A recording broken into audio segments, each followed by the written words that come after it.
नमस्कार। बीएससी प्रथम वर्ष की क्लास में आपका हार्दिक अभिनंदन है। सेठ रंगलाल कोठारी राजकीय महाविद्यालय राजसमंद से प्राणीशास्त्र विषय के अंतर्गत बीएससी प्रथम वर्ष के लिए जो प्रैक्टिकल है, उस प्रैक्टिकल सब्जेक्ट में सिलेंटेटा संघ के प्रादर्शों का हम अध्ययन कर रहे थे। पिछले अध्ययन में हमने मिलीपुरा का अध्ययन करा। आज हम एक नए प्रादर्श का अध्ययन करेंगे, उसका नाम है फाइसेलिया। फाइसेलिया पिछली क्लास में भी आपने पढ़ रखा होगा। फाइसेलिया को द पुर्तगीज मैन ऑफ वार कहा जाता है, पुर्तगाल का सैनिक फाइसेलिया। यदि फाइसेलिया की वर्गीकरण को यदि हम देखें तो ये फाइलम सिलेंट्रेटा के अंतर्गत आता है।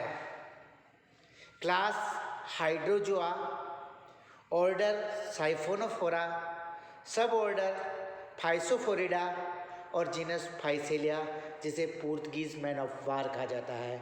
ये इसका वर्गीकरण है।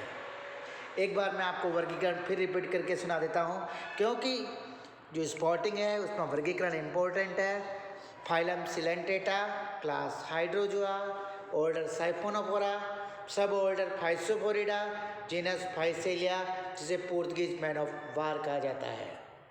फाइसेलिया सिलेंट्रेटा में पाई जाने वाला एक प्रमुख लक्षण, जिसे हम कहते हैं पॉलीमॉर्फिज्म इन सिलेंट्रेटा, तो ये बहुरूपता का भी एक सुंदर उदाहरण प्रस्तुत करता है। फाइसेलिया की डायग्राम को यदि आप देखें तो ऐसा फाइसेलिया का डायग्राम होता है। थोड़ा मैं इसको छोटा कर देता हूँ ताकि आपको इजीली से ये दिख जाए। खड़ा करके भी दिखा देता हूँ, ऐसे देख लीजिए। ये फाइसेलिया का डायग्राम है। फाइसेलिया के डायग्राम को यदि आप देखेंगे तो इसके ऊपर सबसे ऊपर गैस से भरा हुआ एक न्यूमेटोफोर पाया जाता है। आपको याद रखना है, फाइसेलिया में एक न्यूमेटोफोर होता है जिसमें गैस भरी होती है। ये गैस कहाँ से आती है इसकी बात हम बाद में करेंगे। ये गैस स्रावी ऊतक से आती है। इसका पूरा का पूरा न्यूमेटोफोर का ऊपर क्रस्ट बना हुआ होता है, ये से क्रस्ट।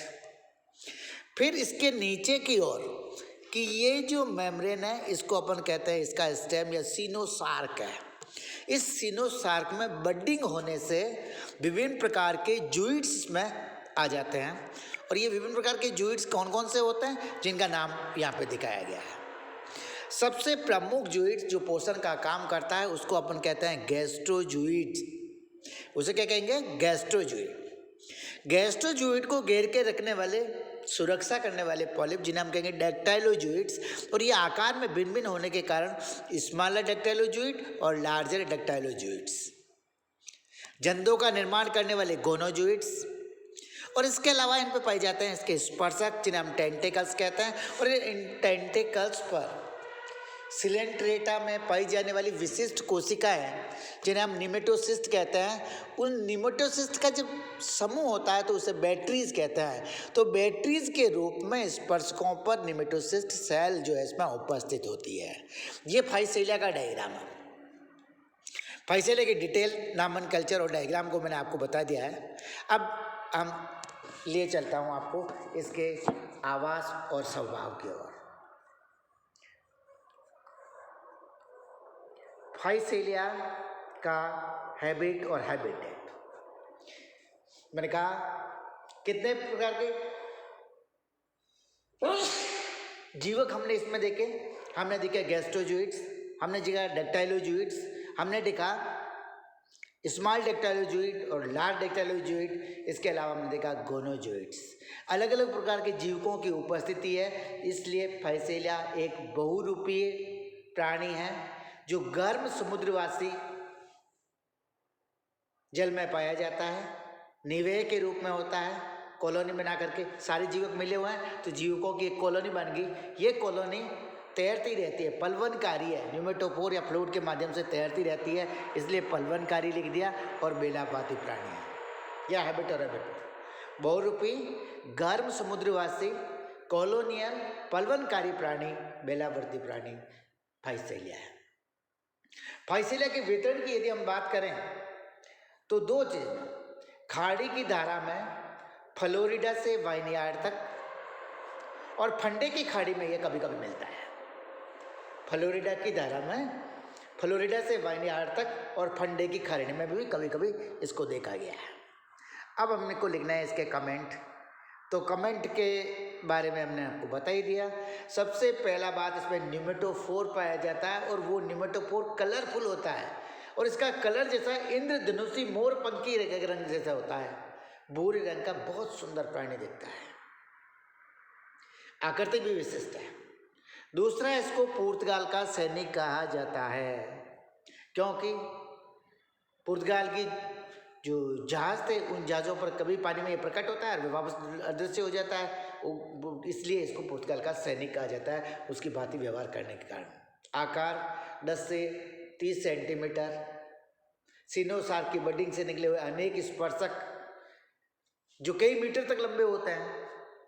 तना छोटा है, विशाल कलंगीदार है, श्वसन सूत्र के नीचे की सतह मुकुलित होकर के जीवकों का निर्माण करती है। इसमें 4 प्रकार के जीवक पाए जाते हैं जिन्हें हम कहते हैं डैक्टाइलोजूइड्स, लंबे मछली मार्ग वाले स्पर्शक और जठर जीवकों का गुच्छा और गोनो पल्पोन जैसे होता है, बहुशाखित अनेकों गोनोडेंड्रा और नेक्टोकैलस। डैक्टाइलोजूइड है, इसमें गैस्ट्रोजूइड है, डैक्टाइलोजूइड, लंबे मछली मार स्पर्शक, गैस्ट्रोजूइड और गोनोजूइड। चौथे स्पर्शक का नाम लिख दो गोनोजूइड, गोनोप्लॉन लिख दिया। जो शाखित है ये वाले 4 हो गए। फिर नेक्स्ट कैरेक्टरिस्टिक्स में कहता है इसमें नेक्टोकैलाइसिस का अभाव होता है। जनन जीवक जो होता है जीवाब, इसमें मेडुसा होता है, मेडुसा मुक्तप्लावी होता है। नर जीवक छोटा होता है और संलग्न होते हैं। मादा जीवक मेडुसा होता है इसका, जो मुक्तप्लावी होता है। नर जीवक छोटा होता है और संलग्न होता है। श्वसन नाल में गैस स्त्रावी ऊतक पाए जाते हैं जो गैस का स्त्रावण करते हैं और गैस जब न्यूमेटोफोर में भर जाती है तो उस न्यूमेटोफोर की सहायता से ये तैरने के लिए आ जाता है। जो ही इसको पानी में नीचे की ओर उतरना होता है तो इस फ्लट, ये प्लव है जो फ्लोट है, न्यूमेटोफोर है, उसमें से गैस निकल जाती है और ये पानी में नीचे की ओर डूब जाता है। न्यूमेटोफोर में पाई जाने वाली गैस में मुख्यतः नाइट्रोजन, ऑक्सीजन और आर्गन होती है। नाइट्रोजन 85 to 91%, आर्गन 1.5% और ऑक्सीजन 7.5 से 13.5%। ये इसके फ्लूइड जो न्यूमेटोफोर है उस न्यूमेटोफोर में भरी हुई गैसों का संगठन है। तैरते समय जंतु अपने फ्लूइड में गैस भर लेता है और नीचे जल में पैंदे में जाते समय फ्लूइड से गैस निकाल देता है। क्या विशेष कैरेक्टरिस्टिक्स है? तो विशेष कैरेक्टरिस्टिक्स है फाइसेलिया सिलेंट्रेटा में पाई जाने वाली प्रमुख परिघटना या फेनोमेनन पॉलीमॉर्फिज्म इन सिलेंट्रेट्स का एक सुंदर उदाहरण प्रस्तुत करता है। दूसरा, इसको लंबे लंबे स्पर्शक है और इन लंबे लंबे स्पर्शकों पर बैटरीज पाई जाती है। ये जो बैटरीज के माध्यम से किसी के शिकार को लग जाती है निमेटोसिस्ट तो उसको अचेत कर सकता है, पीड़ा उत्पन्न कर सकता है, तीव्र जलन होती है, प्रोस्टेशन हो सकता है या श्वास रोध इसमें उत्पन्न हो सकता है। तीसरा कैरेक्टरिस्टिक्स इसका है, इसमें बायोल्यूमिनेंस पाई जाती है, जैव संदीप्ति, चमकता हुआ दिखता है। पॉलीमॉर्फिज्म, लंबे लंबे स्पर्शकों से शिकार को पीड़ा, जलन, प्रोस्टेशन और श्वास विरोध उत्पन्न कर सकता है। और बायोल्यूमिनेंस, ये 3 इसकी कैरेक्टरिस्टिक्स है। आइडेंटिफिकेशन क्या है साहब इसका? पहचानना है तो हम देखेंगे ऐसी संरचना जिस पर गोनोजूइड, गैस्ट्रोजूइड, डैक्टाइलोजूइड्स और लंबे लंबे स्पर्शक लगे हुए हैं श्वसन मूलों के साथ में, तो ये जंतु जो हैगा इनकी उपस्थिति के माध्यम से हम इसको पहचान करेंगे कि ये फाइसेलिया है, संघ सिलेंट्रेटा के अंतर्गत आता है। और जिसका वर्गीकरण हमने देख दिया। क्या देख दिया वर्गीकरण? Phylum Coelenterata, class Hydrozoa, order Siphonophora और सब order Physophorida, species Physalia, genus Physalia और पुर्तगीज मैन ऑफ वार इसे कहा जाता है। तो बच्चों, आज हमने प्रादर्शों के अध्ययन में दूसरा प्रादर्श फाइसेलिया का अध्ययन कर लिया है। ये प्रायोगिक कार्य में जो म्यूजियम स्पेसिमेन प्रादर्शों के अध्ययन के अंतर्गत 20 अंकों की एक्सरसाइज में 10 प्रादर्श आते हैं। प्रत्येक प्रादर्श 2 नंबर का होता है, इसलिए इस प्रादर्श का भी आप अपने प्रायोगिक पुस्तिका यानी कि फाइल में डायग्राम बना करके इसी तरह से कमेंट लिख के, जिसे आप महाविद्यालय में पधारें तब चेक करवा लेना। धन्यवाद वीडियो को देखने के लिए। वीडियो को शेयर करना, सब्सक्राइब करना और लाइक करना नहीं भूलें। धन्यवाद।